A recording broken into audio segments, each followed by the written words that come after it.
Good morning. It is approximately 10:45 on Tuesday, August the 23rd. We have an absolutely gorgeous day here today. A lot of blue sky with some very light cloud, as you can see. A little bit humid at the moment. It's supposed to get quite hot later on today. We've had a couple of days of rain, which the grass and the trees and everything really needed. So that was wonderful. We didn't get much done outside, unfortunately, but we did need that rain. For those of you who have been following along with my videos, you'll know that recently I installed a top-up valve for the koi pond, and it was working well, but as I had mentioned in the previous video, I was having a lot of water hammer issues in the house. I did install the water hammer arrestor, as it's called here. Unfortunately, that didn't seem to help significantly, and I tried a couple of other things in the house, but the hammer noises from the water was just getting to be too much. It was starting to drive me a little bit over the deep end, and I decided I needed to make a change. So I have installed a different type of valve. This is a float valve, similar to what you would find in a cistern or in a toilet tank. It operates with the ball mechanism there, the float, which will come up and shut off the water, and I would just kind of show you that now. So as it rises, the water will shut off, and that's what I'm aiming to do. The other valve, as I said, although it did work well, it tended to pulsate, and when it got near to the end of the kind of fill cycle, it was that pulsation, the constant on and off and on and off, that was causing the water hammer in the house. So I'm not sure kind of why the arrestor didn't work, but this valve that I now have in place on here, I had purchased a couple of years ago, had it on my previous filter setup before I made the changes this year. Never did get it functioning properly because I just ran into a few other issues, so it didn't do the job the way it was supposed to. This one is working well on the fittings that I had here for the other valve. I just simply added a couple of new pieces here to get it in place, and it seems to be running very well. The water level is down, as you can see. I know some was through evaporation despite the rain that we had. I am concerned that I might again have a small leak somewhere in the pond, because the level is definitely down far more than it should have been with the rain and everything. So this valve would definitely help. What I am going to do is I'm going to do my first go around at the filters, the upflow and the easy pods, to get them a good cleaning, and then we'll let the valve run here and see if I have it set properly for the level that I need in the pond. If the water does seem to be, dropping, as long as it's relatively minor and the valve here takes care of it, then I'm not too concerned. If it turns out to be a bit more of a significant drop and I'm going through an excessive amount of water, what I will do is interrupt the koi's summer vacation out here in the pond and start moving them back indoors. Then I'll just turn the pond and filters off, let the water seek its final resting point, and determine from that point on where the potential leak may be, if indeed there is one. It might even be in the filter system. I haven't seen anything there, but I know the ground in the filter pit is somewhat wet because of all the rain. Even with the covers on, the rain does kind of seep in the ground and get in, leaving the soil a bit damp. So the filters are working well. As I said, things are doing very well in here. What I will be doing, again, as I had mentioned in a previous video, is reconfiguring the inlets to the easy pods for next season. And I've kind of got a picture in my mind as how I want to do that. I already have most of the plumbing parts I think I'm going to need to accommodate that. And just because of the way things are set up, I'm probably going to have to drop the level in the pond down significantly to put the fittings in. If I go one direction, If I decide to just kind of use what I have in place with obviously a few modifications, I might be able to get away with not having to do that. But as I said, right now I'm concerned that there might be potentially a leak in the pond. So that's something that I will have to take care of over the next while. That said, however, the koi are all doing very, very well, enjoying their time out here. The water, unfortunately, is not as clear as I would like it. It still has a bit of a green tinge. It is working, well as far as keeping the koi happy and comfortable. They're having a great time. They're eating like little pigs out here, and I'm very pleased with that. I am hoping, as I said, that next season, when I make the changes, either in the spring or in the fall, when I shut things down for the winter here, that will improve the condition of the water and make things much better for next year. So everybody, as I said, is doing very well. Yojiba has already tried to eat the flow valve, which is not surprising for her. Anything that hits the water, she's the first one there to get it. My big chagoi there is doing great, as is the sanke and my surigoi. Everybody, as I said, is doing very, very well. I'm very happy to have them out here, and I'm just now waiting for the valve to fill. This one certainly fills more quickly than the other one did, and I think that could be a real plus. So I'm going to keep an eye on it, see how things go for the next little while. I'm not sure how long it's going to take to get the water level up to where it needs to be, and that will be further compounded by the cleaning of the filters, because that always loses a bit of water to do that. On the bright side, because this will not pulsate like the other valve did, this should eliminate the water hammer that I was getting in the house, which will definitely make me feel a lot more relaxed, because I was worried potentially there could be some damage to the plumbing in the house. So I think this one, because it shuts off much more slowly as the valve closes when the float lifts, should make a big difference.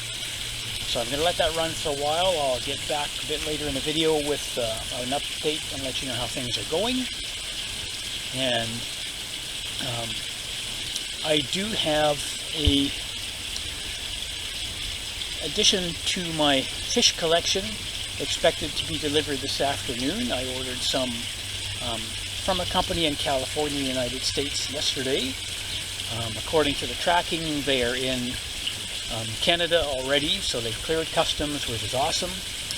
And I will bring you all an update once I get the fish in hand.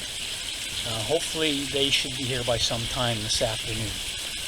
So assuming that they arrive in good stead, I will certainly let you see them and give you a bit of detail into why I chose what I did.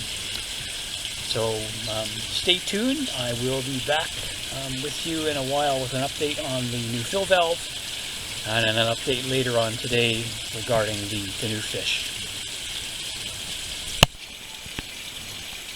It is approximately 8:45 on Wednesday morning. We have an absolutely gorgeous day at the moment. Lovely blue sky, as you can see. Very comfortable temperature right now. It's about 19 degrees. And we are in for a very hot day from what the weather predictions are. The new valve that I put in place yesterday is working very well, although as you can hear, a little bit of a squeaking sound. It does make a little bit of noise as the water's filling. I'm going to have to see if I can do anything about that. But it is working very well. I did turn it off overnight, and I've just turned it back on now. I'll leave it on for the day just to see what happens. As you can see, looking at the water line on the wall here, I've lost about half an inch or so of water overnight. So there is definitely some water leaking out of the system somewhere. either via the pond itself or the filter system. I'm kind of leaning towards, the pond, potentially where the repairs were done earlier this season. Something may be allowing a little bit of water to seep through. So that is definitely causing a bit of an issue here. So we'll have to wait and see what happens with that over the next few days and few weeks, if it's nothing significant, hopefully. Again, the fish are all very, very happy. I've just given them their first morning feed. Was out earlier to take my dog there, Cinnabon, out for her walk. So she's just come out to join me out here again. And as I say, the valve there is refilling. I'll leave it on today. I did leave it on all day yesterday, and I just turned it off about 10 o'clock when I headed off to bed last night. And the water level was right up at the level I had set it for. So it seems to be doing well. I'll just let it continue. If it holds the level at the spot I want it for the proper operation of the pond and the filters, I will just leave it turned on, because it did seem to shut off properly without any major issues yesterday, so I'm very happy with that. And so the koi are doing very, very well, and definitely enjoying the out here out in the pond, and I'm quite happy with that.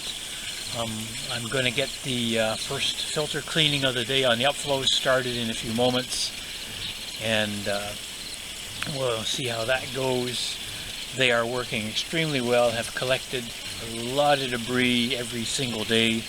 Easy pods are working very well, and as I said, I am looking at potential modifications to the plumbing setup in the filter pit for next season. We'll have to see how that goes.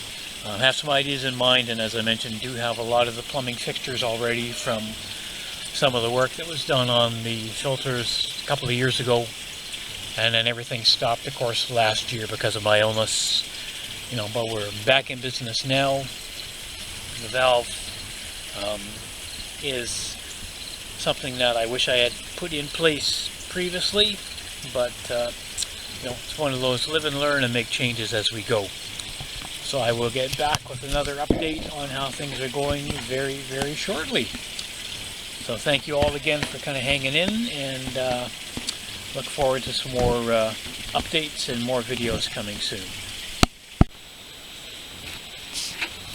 It is now 2:45 on Tuesday afternoon, and my new fish have just been delivered.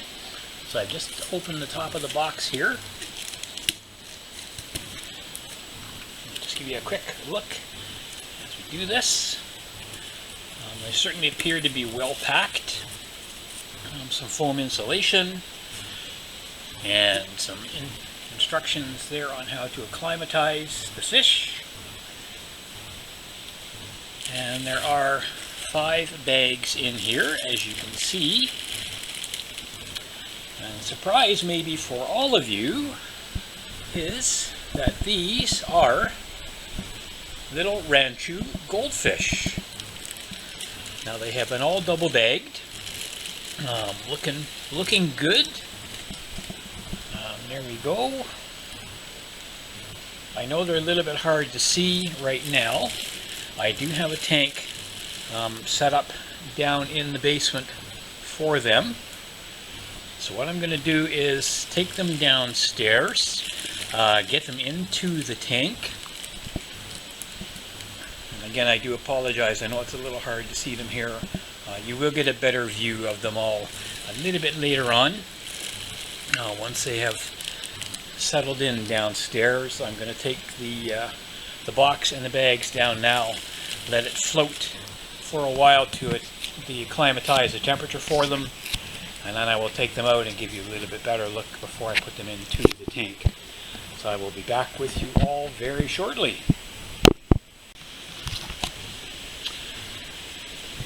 The fish are all now just floating in the vat that they're going to be going on for the next couple of weeks before they join my other ranchu.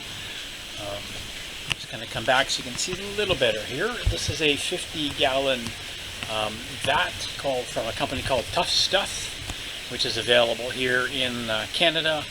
These vats are generally used in larger sizes as cattle and horse watering troughs on farms, and they will be staying in here, as I said, for a couple of weeks.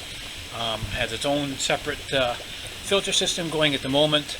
The water's well aged. It came out of another tank, which I'll show you in a moment, that has my other ranchu in it, and its own light, so they're going to be kind of segregated in here. I have put some salt in the water already. They are going to get absolutely spoiled with some high quality hikari food, some frozen shrimp, frozen bloodworms, etc. And that will, hopefully get them going very well. They're all about 3.5 inches in length approximately, and as I said, I will put them in another container and give you a better look in a few moments. And as we just kind of walk through here,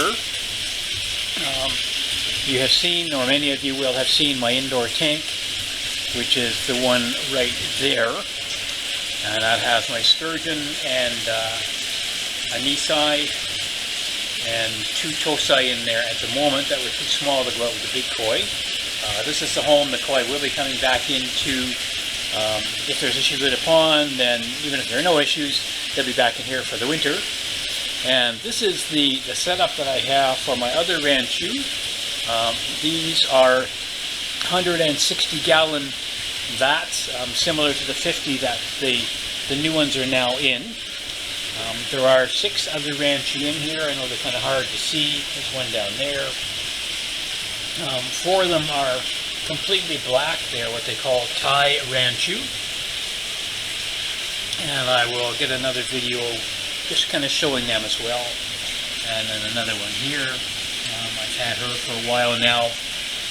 My hope is to get the new ones large enough come next season to be able to get them outside and set up so they can spawn.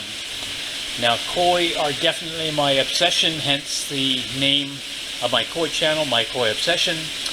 But I have always had a real passion for ranchu and lionhead goldfish. Definitely my favorites. And this is the first time that I've imported any into Canada since my trip to Japan back in 1975 and 76. So I'm going to leave them in that tank I just showed you for now, and they will be going in here in a little while. They all seem to be doing well in the bags, very nicely packed individually, which is great.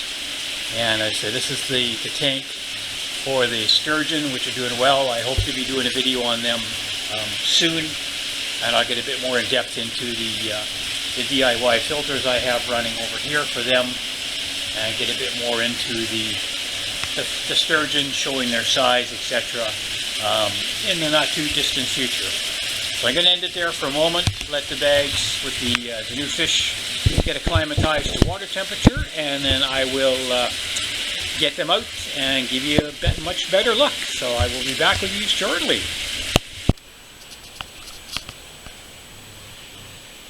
This is one of my newest additions. One of the little ranchu that I did receive yesterday from the dealer in California. And this is a calico ranchu, approximately 3.5 inches long. I'm not sure of the age at this point.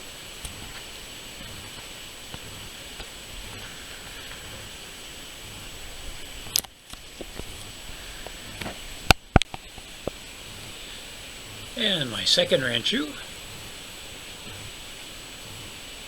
Again, another calico. You can see a slightly different color pattern than the one just previous to this. Again, 3.5 inches long approximately, and age unknown. But a very nice little fish nonetheless.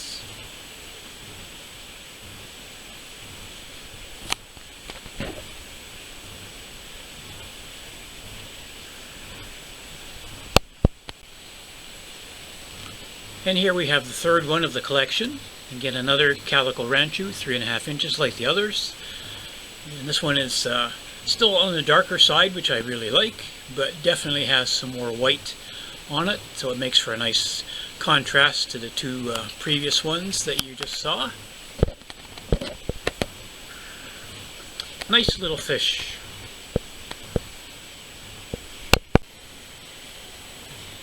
And this is the fourth of the really dark colored ranchu. Hopefully it'll come up so you can get a better look in a moment here. They've done very well.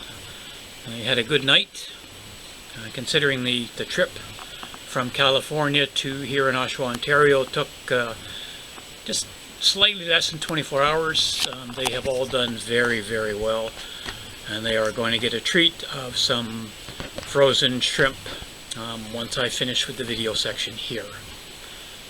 Again, this one approximately 3.5 inches in length. A nice little fish.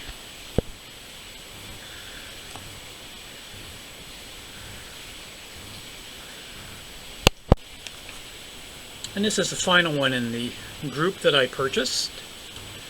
You can see this one is a much lighter color with the blues and the oranges. This is much more common from a coloration standpoint for calico fish. I know for those of you, if you've watched Stubbs Aquatics with Chris Stubbs and his shabunkins, you will see a number of the calico ones. He has very similar color markings to this one here. Again, this one roughly the same size, 3.5 inches approximately. And I'm going to put it in with the other four, give you an overhead view just so you can get a look at the tail shape, etc. on it, and on those as well. And then I will share this on the video.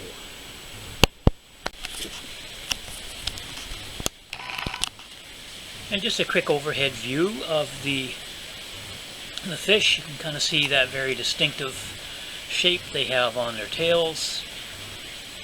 They all have very nice curved and smooth backs, which is very, very important for any of the dorsaless fish, like the ranchu and the lionheads, and a couple other varieties of the goldfish. So they are doing very well. They are all looking extremely relaxed after their trip yesterday. So I'm going to put them back into the tank that I have them in for the quarantine and give them some food. And I'm going to warm the water up slightly up to about the mid-20 range for them, just to get the metabolism going and hopefully get them started on some growth fairly quickly.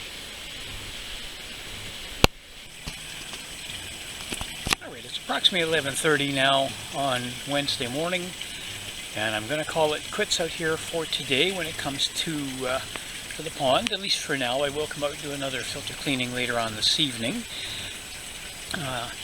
What I have done, however, is I did screw up when I was attempting to adjust the float valve down here in an effort to try and silence that squeal that comes out as it's nearing the sort of end of the cycle and the float's rising. As I was taking the cover off to make an adjustment, the little component that actually stops the water flow when the float moves upwards dropped into the pond and sank. And it's very tiny.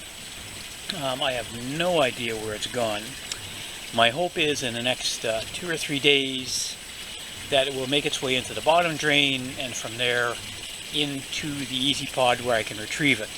It is a small piece. It's going to be very light, so the water flow should easily move it along. The bottom drain is not very far from the valve itself. And so to see, the bottom drain is just over here. The bubbles are coming up, the float valve is right there, and there is a bit of a slope at the bottom of the pond, so that will move it in that direction, as will the koi swimming around. So again, fingers crossed that in the next 2 or 3 days it does make its way into the bottom drain and therefore into the easy pod, and I can retrieve it from there. And this time being a bit more careful when I'm making adjustments to get it back in place. If I'm unable to find it, I can order another component there, the blue section, The supplier where I got the original unit from, I believe they do sell that separately, so I could get something to get this back in operation. So for now, it's just going to be the sort of water line coming from the house to the pond. It's just a matter of topping up water as I need it, and then shutting the valve off at the house, the hose pipe in there, so that I don't have water continuing to flow, flooding the pond and the backyard and everything around it. So it's still in function as far as getting water into the pond, just not on an automatic component at this point. But as I said, hopefully I will get that sorted soon.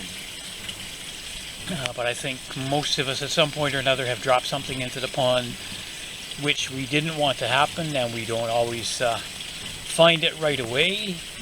So I don't think I'm alone in that, but I do feel, kind of stupid for screwing up like that. I should have known better when I was taking that apart. That said, however, as I said, I'm going to call it quits out here for today. Hope you've enjoyed the video. If you have any comments, please feel free to leave them below. Please feel free to share the video with anyone else that you may think of. And if you haven't already done so, please hit the like and subscribe buttons. Your support is very much appreciated. In last count, I think I'm at about 239 subscribers, which is great. Approaching that 250 mark. So hopefully I will be there before too long.